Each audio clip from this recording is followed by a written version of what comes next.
I'm Michelin Bidagit, Bachelor Science in Accountancy. This is my course project in Philippines Popular Culture, GE 6108, the Philippine Settings. Geography. The Philippines is a tropical country in Pacific Ocean, blessed with beautiful natural landscapes and active volcanoes and extreme weather patterns. The Philippine archipelago is bounded by the Philippine Sea to the east, the Celebes Sea to the south, the Sulu Sea to the southwest, and the South China Sea to the west and north. Historically, the total number of islands in the archipelago was held to be 7,107.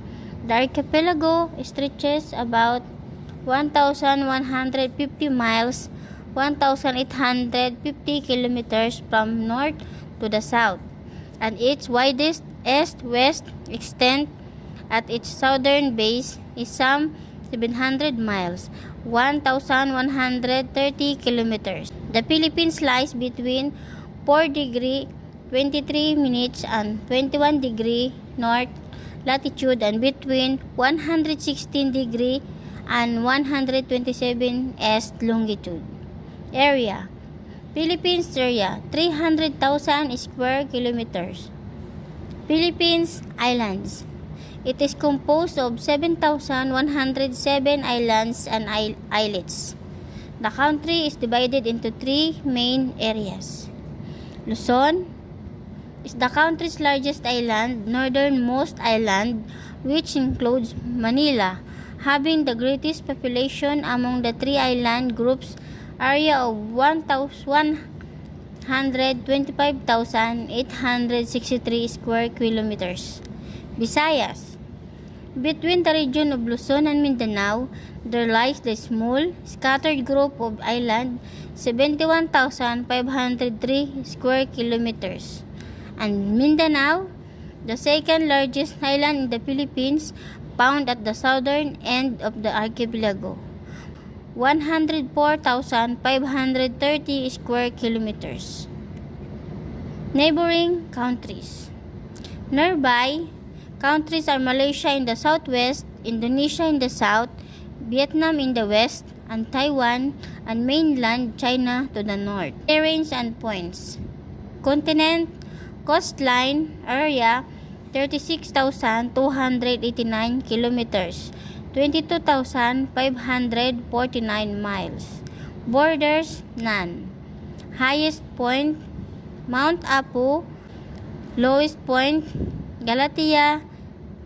Depth, 10,540 meters. Famous mountains and volcanoes in the Philippines. Mount Apu, found in North Cotabato and Davao del Sur.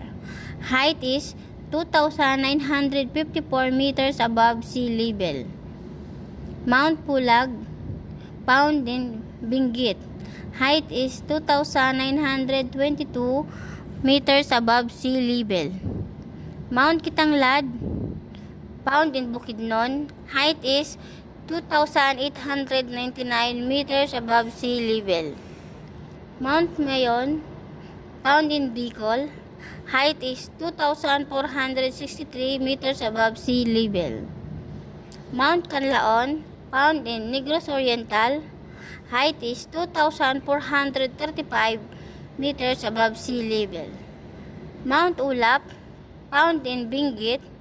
Height is 1,846 meters above sea level.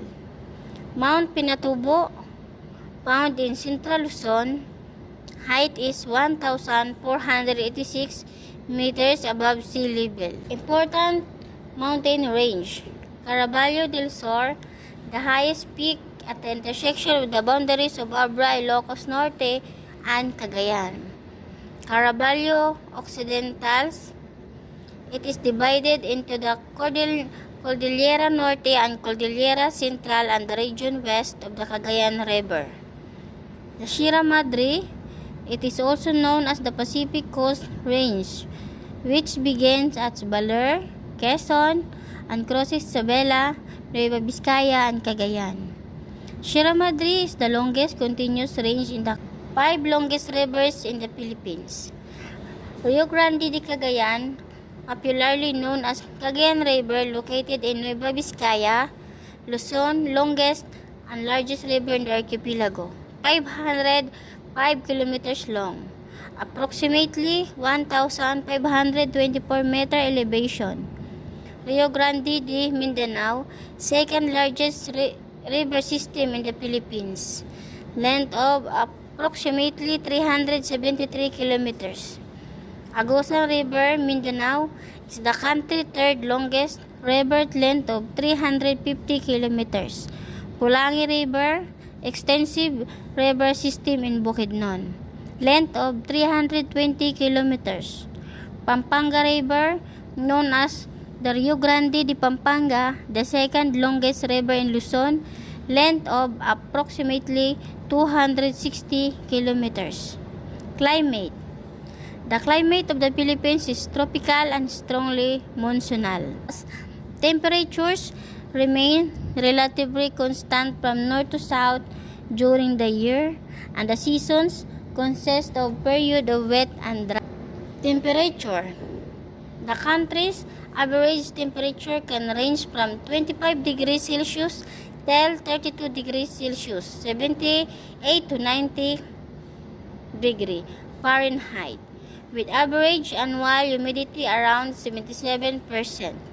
Highland areas are much cooler, with nighttime temperatures at night dropping to 20 degrees Celsius, 68 degree Fahrenheit. Overall, temperatures decline with elevation. Economy. The Philippines is largely an agricultural country. Its economy is based on free enterprise.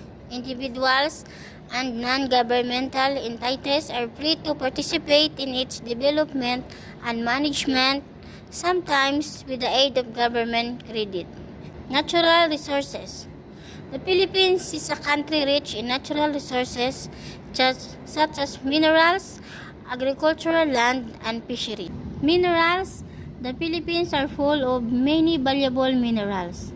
There are an estimated 21.5 billion metric tons of metal deposits in the Philippines and 19.3 billion metric tons of non-metal minerals in the ground. Nickel is the most abundant deposit in the Philippines, while iron and copper are also present in significant amounts. Agricultural, forestry, and fishing. The chief crops of the nation include rice, corn, sugarcane, abaca, and tobacco. And fisheries have been growing slowly but steadily since early 1990s. Language.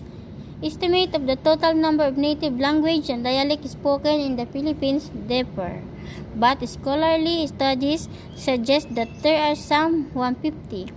The major language of the country generally correspond to the largest ethnic groups. Tagalog is the most widespread language of the Central Philippines.